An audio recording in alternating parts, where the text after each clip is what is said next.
Okay, everybody, welcome back to the show.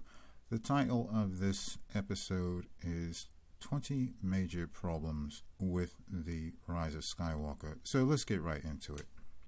The first problem is having Palpatine being the main villain for me.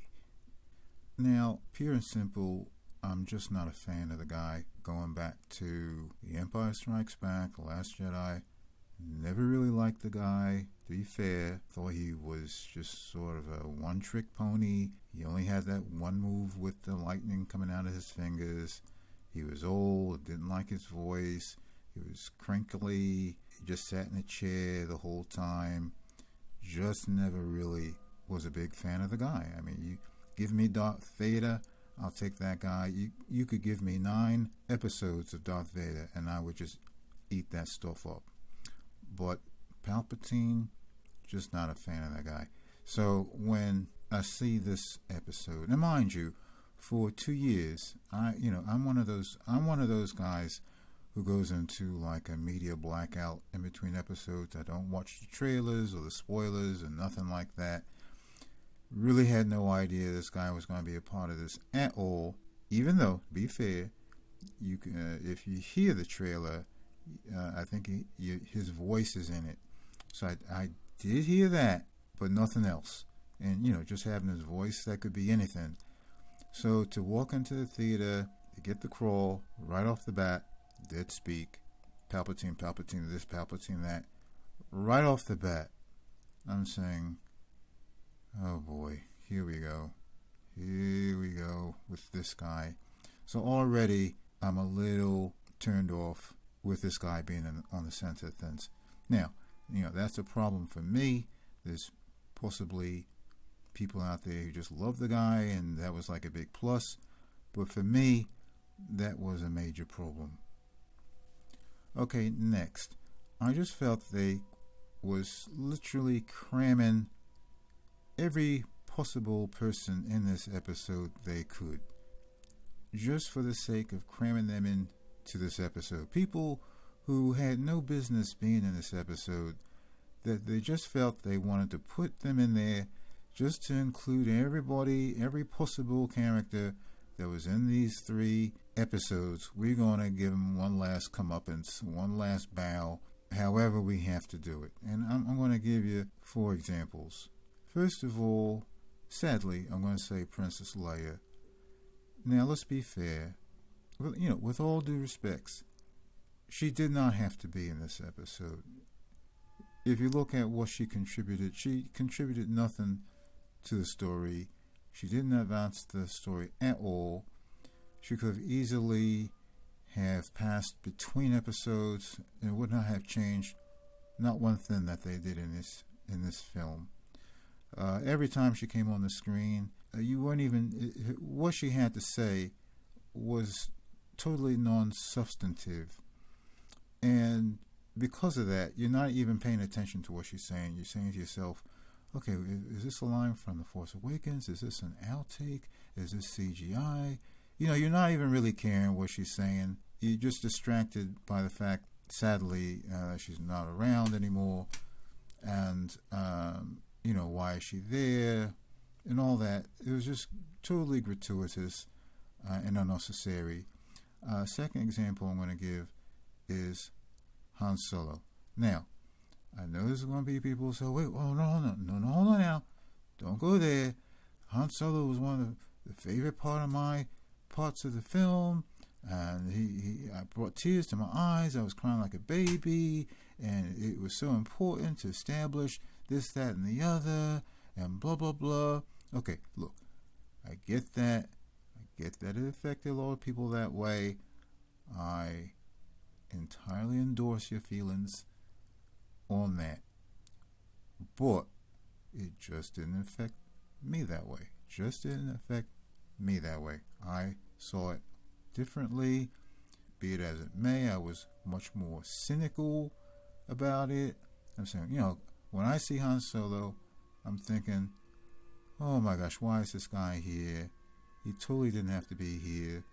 All I'm thinking about is how much did they have to pay Harrison Ford to be in the film? Was it $15 million, $20 million, $25 million to be there for literally, I mean, how long was he there? About a minute and a half. That was how I took it. Okay? Third person, Rose Tico. Now, let's be fair. She was there totally for political reasons. Now, you could debate, should she have been there more? Should she have been there less? You could also take the argument, oh yeah, but no, hold on now. She was in a whole lot more scenes, but they cut it out because of this, that. Look, I don't care about what's on the editing room floor. I just care about what's in the film. And none of her stuff was important. She didn't advance the story one bit. Everything she was saying, someone else could have said. I mean, if you think about it, she really stole lines from Lieutenant Quinix. Everything that she was saying is stuff typically Lieutenant Quinix would be saying in these films. So it was, and no one had any type of emotional connection to her. Even Finn, who they had an emotional connection in The Last Jedi, their connection was totally platonic, really wasn't important. They could have done without here, let's face it. The fourth example I'm going to give you is Maz Kanata. Now, why was she even there? She brought no tactical contribution to the mission. She's not a pilot. She's not a big fighter. Maybe she shot a weapon. I'm trying to recall whether she shot weapons in The Force Awakens. Probably did, but we never really saw her fighting in this film. She lent nothing. She gave no fantastic advice, a strategy, anything like that. Totally gratuitous. She has a flourishing, highly successful, very popular cafe back on that planet, wherever the hell that is. She could have stayed there, minded her own business, but no, they decided she needed to be on the ship for some reason. Totally no reason to be on the ship, totally no reason to be there, except that they wanted to bring her back to make one last showing in the film. Yes, she gave out a medal at the end. Anybody could have given out that medal. Let's be honest about that. Poe Dameron could have logically given out the damn medal. So, totally gratuitous, unnecessary. Oh, the next major problem is this whole thing about this life-saving, I don't even know what to call it, life-saving skill, talent, ability that Rey was displaying. If it wasn't enough that they showed this ability to survive a bomb blast on a bridge with the Force and to survive for a certain amount of time out in the middle of space and also fly back onto a ship, if that wasn't enough to show sort of an expansion of the Force, they took it one step further. Now, who knew you could actually heal wounds with the Force? You can bring people back to life with the Force. I mean, wow, that's a pretty huge deal. Again, it's one of those things that you say, wow, that's totally cool. That's a cool ability. Right off, that's your immediate reaction. And then your second reaction is sort of like, wait a minute. If these people could do this all along, then why in episode 6 did they not do blah blah blah blah? And how come in the prequel, in that situation, they didn't do this, blah blah blah blah? Now it brings up all these questions about why didn't they use it in this situation, in that situation, if it was that easy. And it certainly looked very easy. Why wasn't we seeing this throughout 9 episodes? So it was just really super contrived and gratuitous. Okay, the next major problem I have, and I was sort of holding off on this, I was going to be fair. My next major problem, and this is like looking at the trilogy as a whole. My major problem is that Luke Skywalker was drastically underused. Now, when they explained that they was going to do a new trilogy and that they had everybody back involved, Harrison Ford, Carrie Fisher, Mark Hamill, blah blah blah. When you heard that, be fair, you did not expect that Luke Skywalker would just be pretty much in one of those episodes. And in that one episode he's not really fighting or being the Luke Skywalker that we are familiar with. He's cold and grumpy and stubborn and all this kind of stuff. You didn't envision that, knowing that there was going to be 3 episodes. And even in the first one, when he basically wasn't even in that until the last, 45 seconds. Even when you saw him not in The Force Awakens at all, in your head you say, okay, well, I'm okay. I can live with that, because I know that in 8 and 9 they really going to go off with him, and he's going to do some crazy stuff and whatnot. So we were willing to wait for 8 and 9. However, we did not get that payoff in 8 and 9. So I have a major problem with that. The next one is that I just felt there were too many rabbit holes.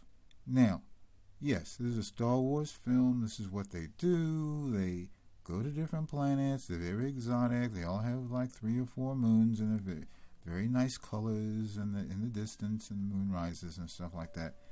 I get that. That's what they do. They go to these exotic planets to find this specific guy who has information about this random thing, and he holds the key to this, that, and the other. Okay, I get that. That's what they do. But this just seemed just overly tedious. So yes, Rey says, "Oh no, Luke was looking for the Wayfinder too, and his scent, his search trailed off on this planet. So let's go to this planet. We have no idea how we're going to get the clue, but let's just go to this planet." They get to the planet. They're directed to go out into the middle of a desert, again, not knowing what they're looking for. So they find this knife. It has this inscription. Only C-3PO can translate it, but he can't share it. So now they got to go to a whole nother planet just to find a guy who can basically hack into C-3PO to have him share where the Wayfinder is. And then they get to this other planet. Again, they have to figure out where it is on that planet, and they still don't know where Palpatine is living. It's one little thing after the other. Oh, by the way, did I mention there's a side rabbit hole where they have to literally rescue Chewbacca from the lead flagship fighter, Starcraft, from the First Order. That's just a little side rabbit hole, and the plan is that 3 or 4 of them with handheld weapons is just going to land on the ship. Don't know where Chewbacca is, don't know where the knife is, but they're just going to freestyle it on the First Order's main battleship.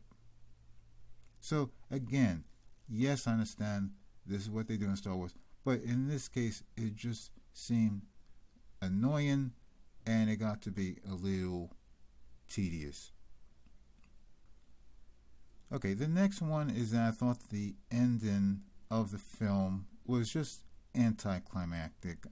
I just thought it was cartoonish. This idea that she's facing Palpatine and he's saying, "Oh, I speak for all the Siths," and then she's saying, "Okay, and I speak for all the Jedi," and crossing the lightsabers. I thought it just seemed pretty silly to me. Silly and cringy, and like something you would see in Dragon Ball Z or something. So it was just silly, and not something that I would expect to climax really what amounts to 9 episodes. It's really 9 episodes telling this Luke Skywalker saga, and it ended like that just didn't satisfy me. I expected to be leaving the theater crying and reminiscing and sentimental, and I was going to bring back a whole bunch of memories about my childhood and all this, that all culminating that they're going to pull on my heartstrings and everything like that. No, it didn't do that. It ended in a very cartoonish way. I really would have liked to have seen a reunion of all the Force ghosts out there. Now that would be a tearjerker. if they had all now, like they did at the end of the Return of the Jedi, if they had all the Force Ghosts, the old Force Ghosts and all the new Force Ghosts, if they had put that together, now that would be like the way I would want to see the whole thing end. That would be like the tearjerker. But they didn't do that. They went to just some little silly ending that is not memorable. There's nothing memorable about that. Okay, the next major problem I have is that it comes out that Rey is a Palpatine. And correct me if I'm wrong, but Luke says, "Oh yeah, I knew you were a Palpatine." And then he adds insult to injury. "Oh yeah, and Leia knew you were Palpatine too. Basically, we all knew that you was a Palpatine." You know, now, is that just so silly or what? Now, to be fair, now I'm going to call him out on this a little bit. Because if you go back to The Last Jedi, on Ahch-To, in the little hut, and Rey is saying, "Look, you need to come back with us, and we need your help. The time is now. The First Order, this, that, and the other." He says, to the effect, "Who are you? What do you want?" Now you're going to say, "Oh, that was just rhetorical, blah, blah, blah." Well, I don't know. At the time, it seemed like he did not have no clue who this lady was. Let's be fair. Let's be honest. Now, it turns out he's saying, "Oh, no, we all knew that you was Palpatine's granddaughter. We all knew that. That was like, everybody knew that." No, that's not fair, and that's contrived. I'm not buying that.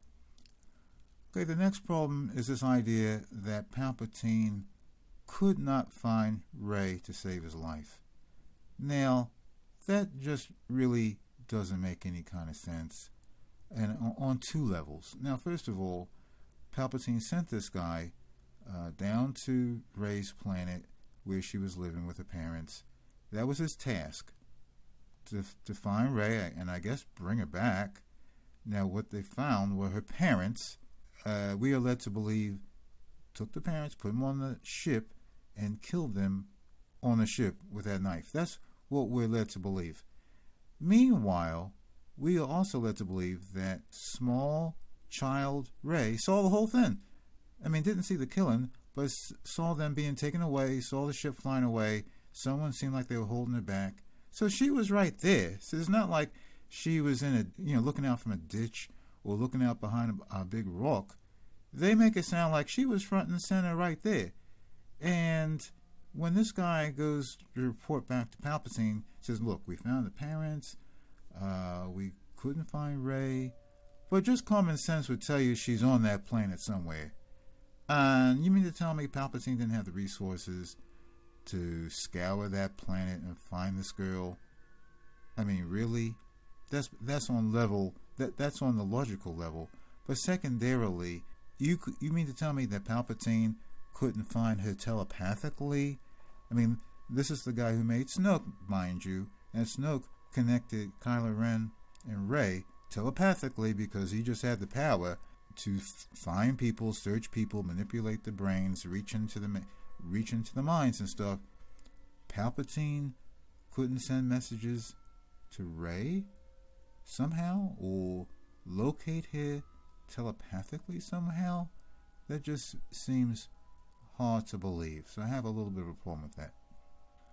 Okay, the next problem I have is that we've seen 3 episodes now in this trilogy, and to be honest, kylo-ren, Rey, they fight probably at least twice in each of these films. And my question here is, what actually was the point in them fighting? What were they trying to do? Were they trying to kill each other? Were they trying to turn each other?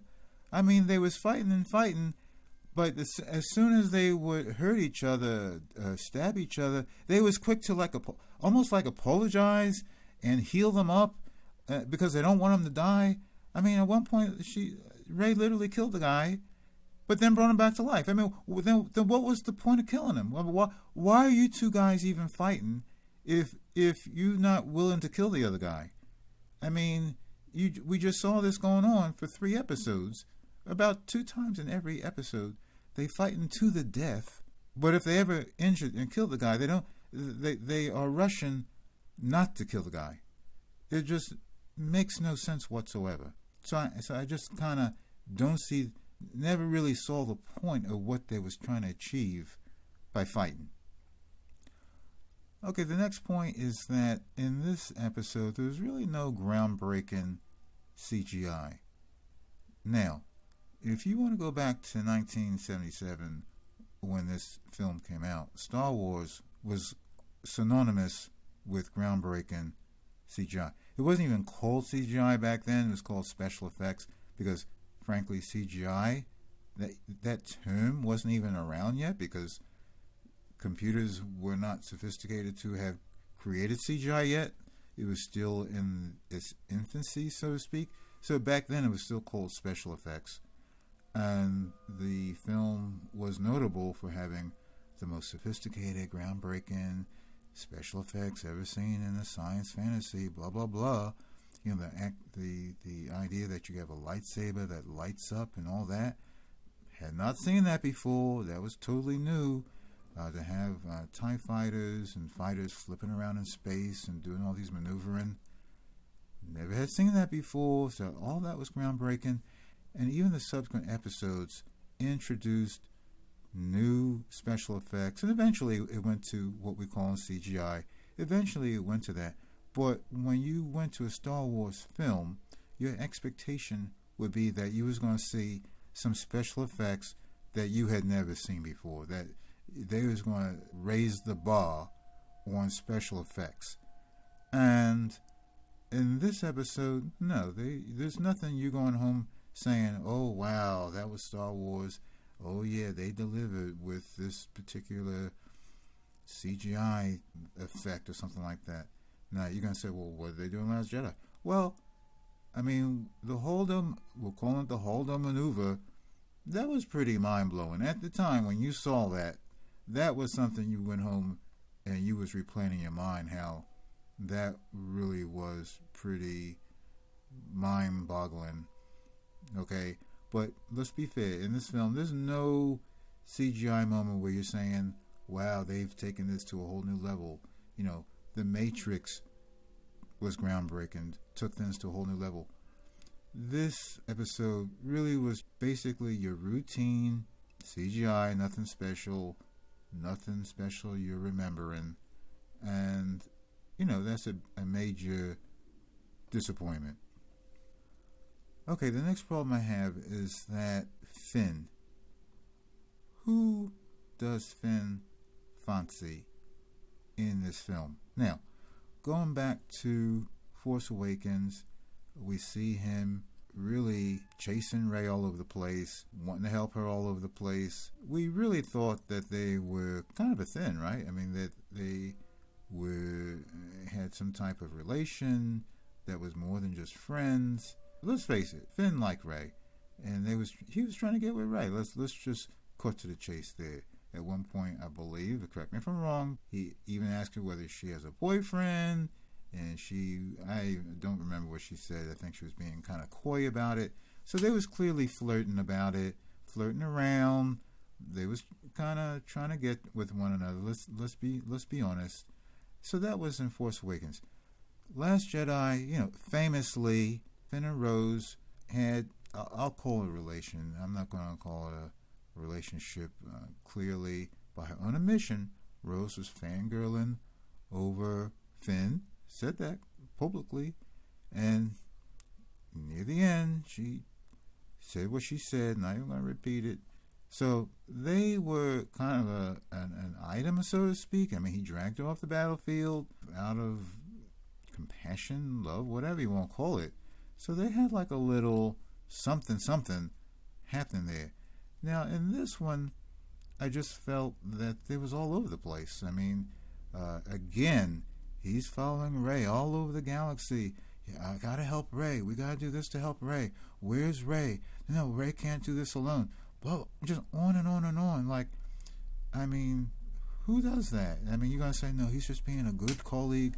They're both fighting the same mission. He's just being. There's nothing to that. It's not like he had a thing for her. He's just being very concerned. So to have Finn doing all these things is more than just being a concerned neighbor. He's trying to get with the girl. Let's be fair. So in this one, he's showing all this concern. Meanwhile, I think maybe he had only like one or two face-to-face things with Rose. They almost look like they're two exes, the way they were so indifferent with each other, which almost seemed a little weird. Now, enter Jana and meets her, and, they get into this moment. Oh, wait a minute, you on that plan too? I was on that plan too. Oh, wait a minute, you a stormtrooper? Oh, I was a stormtrooper. Oh, wait a minute, you're black? I'm black. Oh, you're like 21? Wait a minute, I'm like 21. Let's both sit on this little grating thing and chit chat. They clearly had like they had their moment there, and then they, have their own little missions. They take the skimmer over to the Death Star. They go with the horses onto the ship at the end to take out. They had a little thing going on there. So in my mind, it's like, well, look, I want to root for a little romance. Yes, we like rey-lo. We like when we can root for a little romance. But who should I be rooting for with Finn? Like they never. He was just really all over the place. Who does he like? Who should I root for with him? It just really was kind of distracting and annoying. Okay, the next problem I have is this whole thing at the end where it's a dyad and Palpatine has got Rey and kylo-ren / Ben Solo in front of them. They're both on their knees, and then he is, I guess, sucking. I don't even know what the hell they're calling it. I'll just call it life forces, for lack of a better word. He's sucking their life forces out of them. And I just thought that little image was just so hokey and cartoonish and silly and cringy. I just wasn't buying it. Does anybody remember that Stephen King movie, Cat's Eye? And in one of those famous scenes, the cat, walks onto like the sleeping person while they're asleep with the mouth open, and the cat like starts sucking their life for. I'm not even sure what the cat was doing, but the famous image, the iconic image, is of that cat sucking the life force out of that person's mouth while they're sleeping. It reminded me of that, just kind of hokey and silly, and I just wasn't buying it. Okay, the next problem I have is the kylo-ren turnaround, and some people are calling it the Martha moment, and this exact same thing came in my mind. This idea that he's fighting Rey to the death, and at one little moment he has his mom appear, and then he just literally changes on a dime and just totally reverts to this mild-mannered, good-natured, good-valued boy who's going to throw his lightsaber in the sea, and just did a total 180 in about 2.5 seconds. And yeah, at the time, it reminded me of Batman vs. Superman when he says, "Wait a minute, did you say Martha? Wait a minute, you said Martha. How do you know that name? How do you know that name?" Blah blah blah. And the guy just turns, Batman just totally turns around. It just seemed unbelievable and incredible, and I just couldn't buy it. I just couldn't buy it. Okay, the next problem I have is when Rey confronts Palpatine, and she is all aggressive now. She's in a huff. Basically, she's ready to kill the guy. "Oh, I'm gonna kill you. I'm so ready to kill you. I'm here. I found you. You're gonna die. You're gonna die right now.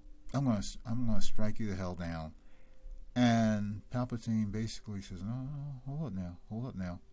If you kill me, all the power and energy of the Sith is going to go into you, and then you're going to be the new Sith Lord, and now you're going to help hold the keys to the kingdom, and you're going to take the throne, and you're going to be as nasty and conniving as I am, and yeah, so go ahead now, do your thing, go ahead and kill me. And now Rey's saying, well, no, hold on now, let me think this through, because now I'm not sure I want to kill the guy, you know.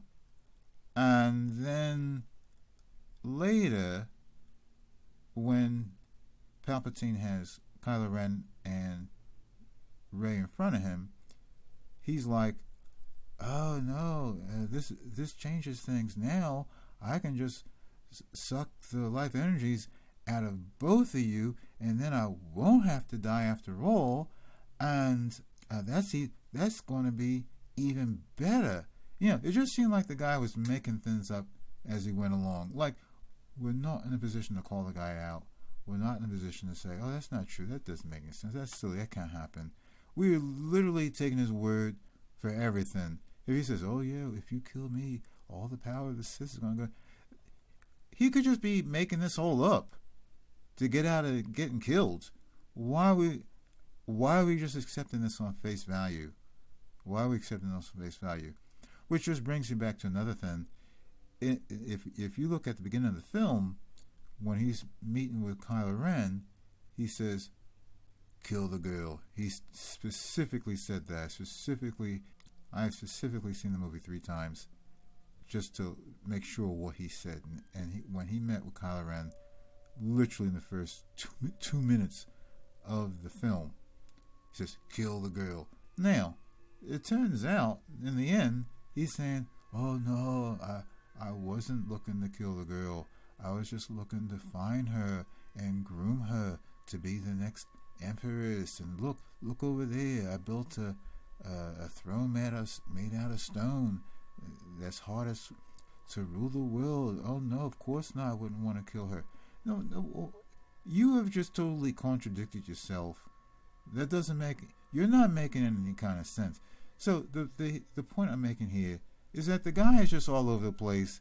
It just seems like he's making up rules as he goes along, or making up his strategy as he goes along, and it's just seemed disingenuous and contrived, and I just wasn't buying it.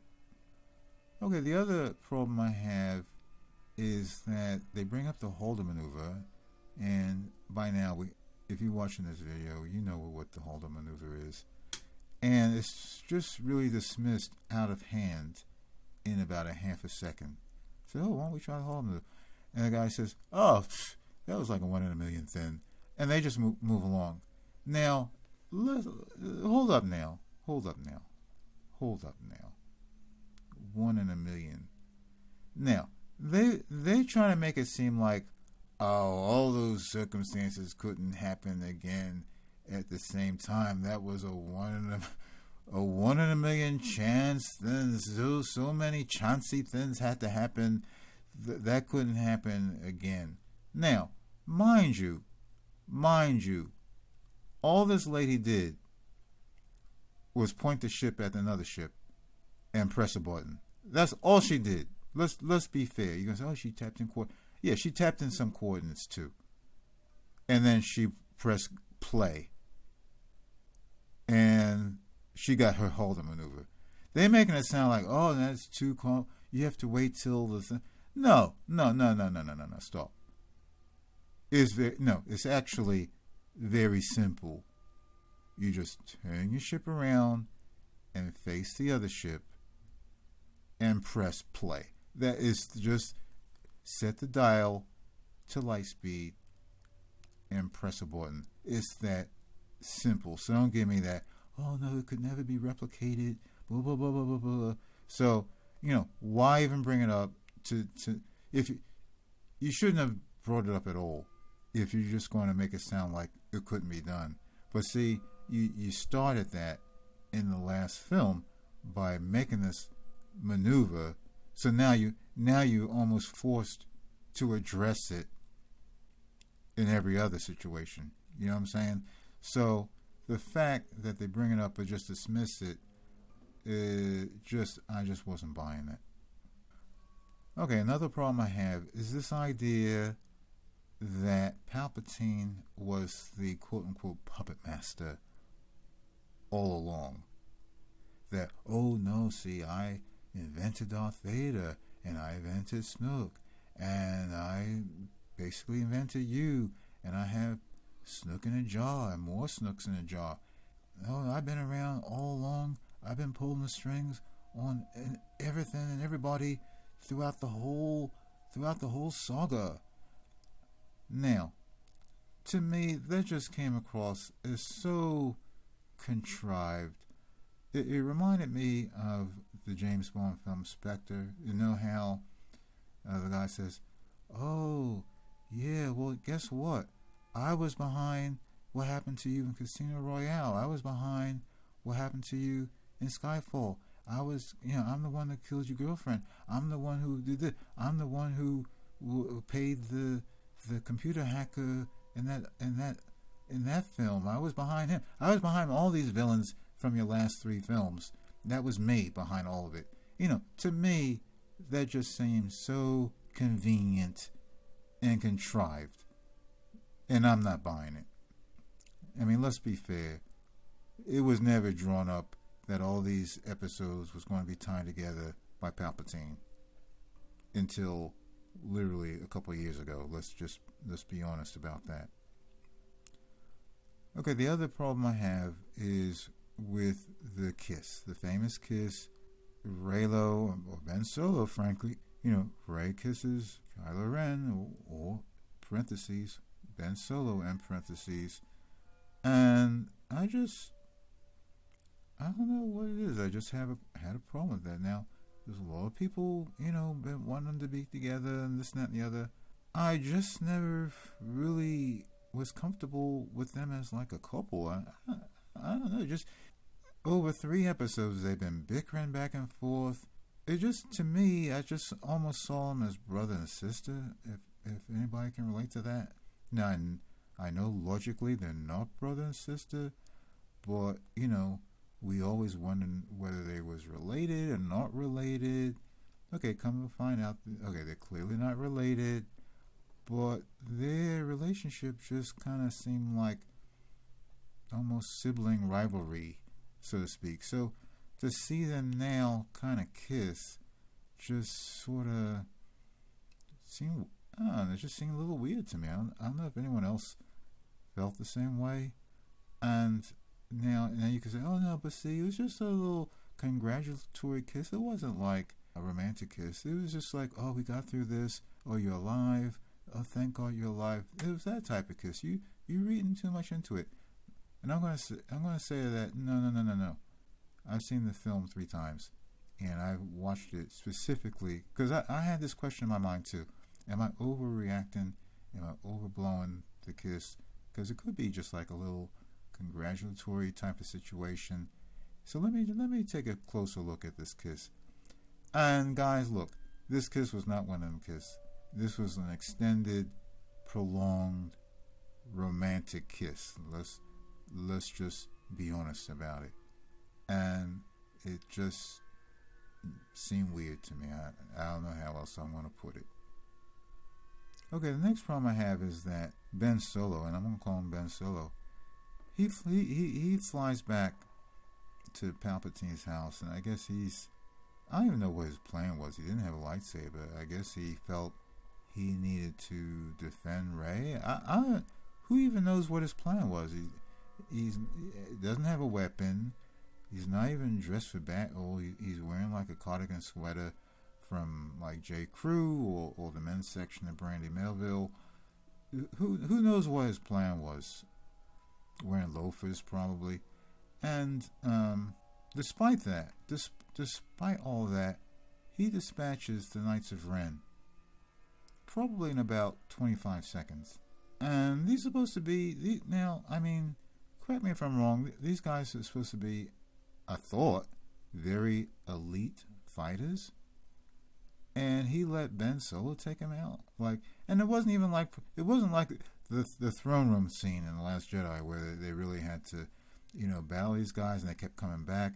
No, he dispatches each one of these guys, and there's about 5 of them. He dispatches each one of these guys with maybe like one blow. Like one blow to throw them down a cavern, or one blow with the lightsaber, one or two blows max. He dispatches these guys. Really? Is that believable? And as Ben Solo, mind you. So to me, they just seem, wow, I thought those guys would put up a little bit of a fight. So that was a problem for me. Okay, the next problem is that when they're heading out to the Death Star, the wreckage, and they say, okay, let's go out there. We got the rocky seas and waters and stuff like that, but whatever, let's go out there. And then Jenna says, oh, no, hold on now. We gotta wait till the light of day. He goes, this is too treacherous. Trust me. Look, I live on this planet. I know this planet. Gotta wait till the light of day. Too treacherous. No one. I know that you're Rey. All that. But no one can go out there. No one could survive that. Okay. Rey does it anyway. Whatever. Probably takes about 2 hours. Whatever. And then Finn again, all over Rey. Oh, where's Rey? Oh, I think she actually went out to the Death Star. Oh, then we have to go after her. We gotta go after that. No, I gotta help her. She can't go there by herself. And Jenna says, well, I mean, I got a spare skim in the garage. And then they just go on after her. Like nothing's up. Like, what happened to all this? Oh no, it's too treacherous. Look, when Rey proposed going out there, they all knew that literally the fate of the galaxy was on the line. And Jenna says, look, I understand the fate of the galaxy is on the line, but you can't. It is just impossible. We would all die. You cannot go out to the Death Star now. You have to wait till light of day. But Rey apparently did it, and then when Finn wants to do it, she just says, well, I got a spare skimmer in the garage. And mind you, it's probably like the second best skimmer. And mind you, now it's like 2 or 3 hours later when there's less light even. And Jenna apparently has no problem going out there. I have a problem with that. Okay, the next problem I have, and probably the last problem I have, is the introduction of this new droid, Deo. I believe that's the name of this guy. And, I mean, if you were just being completely cynical, you would say the only reason they got this guy in there is because they need a toy. They have to make something that you can make a toy out of, and they wasn't really on enough planets to have some random animal like a porg. So let's just create Dio and make toys for this guy. And they had to give Dio a reason for being there. And they later said, oh yeah, guess what? Deo was on the ship with Rey's parents, and so he actually flew back and forth between the galaxies. He actually flew to Palpatine's planet at one point, and he has in his hard drive some valuable information that would get us there. Now, mind you that this is like the third redundant piece of information that they have, because Rey actually did have a find a wayfinder, and she was allowing them to follow her, track her. So they did not need that information that Deo had. So he did not advance the story one bit. It was really a matter of they wanted to bring Deo into the mix. Now, it wasn't sufficient just to bring him into the film and just say, oh, look, we found this lovable droid. They had to give him a backstory where apparently he was abused, for lack of a better word. He was mistreated. He was abused. For that reason, he doesn't like to be touched. He's shy. He's basically just kind of broken a little bit internally, emotionally, and all that kind of stuff. Now, of course, there's a place in my heart for all that tragedy. Abuse is a horrible, horrible thing. But I just feel that making Dio have that kind of backstory is kind of like exploitative of abuse. I mean, does anyone see what I'm talking about or understand how I'm saying that?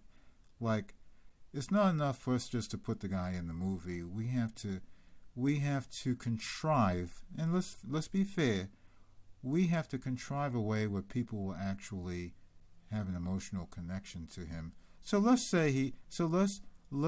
make a backstory where he's been abused, and therefore we now have sympathy for the guy. To me, that's sort of trivializing abuse or being abused. The fact that they're kind of exploiting the idea of abuse, basically to sell the damn toy. Let's be honest. And I just have a problem with that. I don't agree with that sort of strategy to do it that way. I feel that's not fair to people or even droids who have legitimately been abused. Alright guys, so that's 20 major problems I had with the film. So if you're still here after this video, which I'm sure is pretty lengthy, and like the way I break down Star Warsy kind of things, subscribe. I suspect that I'll be making more videos on The Rise of Skywalker, pinpointing basically some of these points I pinpointed in this video. In other words, there's a number of little topics here that I hit on very briefly for the sake of time, but that I probably can make a full video from. So look out for that.